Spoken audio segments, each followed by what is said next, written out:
आदरणीय प्राचार्य महोदय, समस्त शिक्षकगण एवं छात्र छात्राएं, मैं उदयनाथ वर्मा बीएड प्रथम वर्ष का छात्र हूं। मैं आप लोगों के समक्ष एक छोटा सा कहानी प्रस्तुत करने जा रहा हूं, जिसमें पिता और पुत्र के बीच एक मार्मिक कहानी है जो एक अनपढ़ माँ के ऊपर है। उम्मीद करता हूं कि आप लोगों को जरूर अच्छा लगेगा।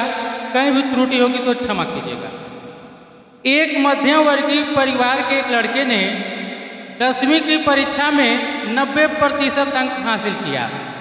पिता ने मार्कशीट देखकर पत्नी से कहा, बना लीजिए मीठा दलिया, आपके लाडले को स्कूल की परीक्षा में 90% अंक मिले हैं।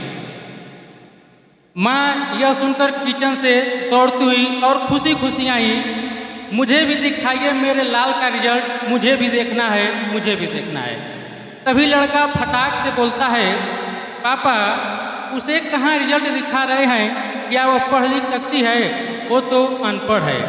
यह सब पिता ने देखा और कहा, हाँ बेटा तूने बिल्कुल सही कहा। अब देखिए किस प्रकार पिता जो है बेटे को समझाने का प्रयत्न कर रहे हैं, आगे सुनिए। पिता कहते हैं कि जब हमारी शादी हुई थी तो 3 महीने के अंदर तुम्हारी माँ गर्भवती हो गई थी। शादी के बाद हम दोनों कहीं घूमने फिरने नहीं गए, ना एक दूसरे को ठीक से जाने पहचाने। सोचा कि इस बार अबॉर्शन करा लेते हैं, अगली बार चांस लेंगे। लेकिन तुम्हारी माँ ने जोर देकर कहा, नहीं घूमना फिरना, एक दूसरे को जानना पहचानना, फिर तेरा जन्म हुआ, क्योंकि वो अनपढ़ थी ना।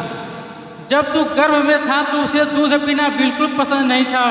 उसने तुम्हें स्वस्थ बनाने के लिए हर दिन 9 महीने तक दूध पिया, क्योंकि बेटा वो अनपढ़ थी ना। तुम्हें सुबह 7 बजे स्कूल जाना रहता था, वो सुबह 5 बजे उठकर तुम्हारे मनपसंद का नाश्ता और टिफिन तैयार करती थी, क्योंकि बेटा वो अनपढ़ थी ना।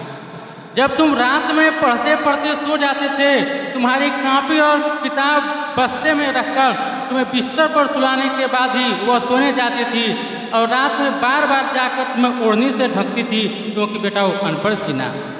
ज़्यादातर समय तुम बचपन में बीमार रहते थे, वह रात भर जागी रहती थी और फिर सुबह उठकर जल्दी काम पर लग जाती थी, क्योंकि बेटा वो अनपढ़ थी ना।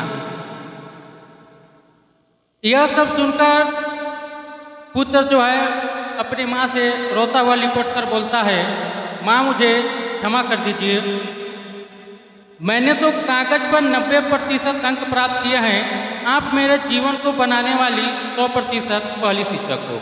माँ मैं आज भी अनपढ़ हूँ। उसने कहा कि माँ आपके पास पीएचडी के ऊपर भी उच्च डिग्री है, क्योंकि आज मैंने अपने माँ के अंदर छिपे हुए डॉक्टर, वकील, शिक्षक, ड्रेस डिजाइनर और बेस्ट कुक, इन सभी के दर्शन कर लिए हैं। माँ मुझे क्षमा कर दीजिए। पिता फिर कहते हैं, बेटा जो आपको पढ़े लिखे लोग दिखाई देते हैं ना, वो सब मतलबी और स्वार्थी होते हैं, लेकिन आपकी माँ ऐसा नहीं है। खाना परोसकर खुद वह खाना ही भूल जाती है, इसलिए मैं गौर से कहता हूँ कि आपकी माँ अनपढ़ है। जय हिंद।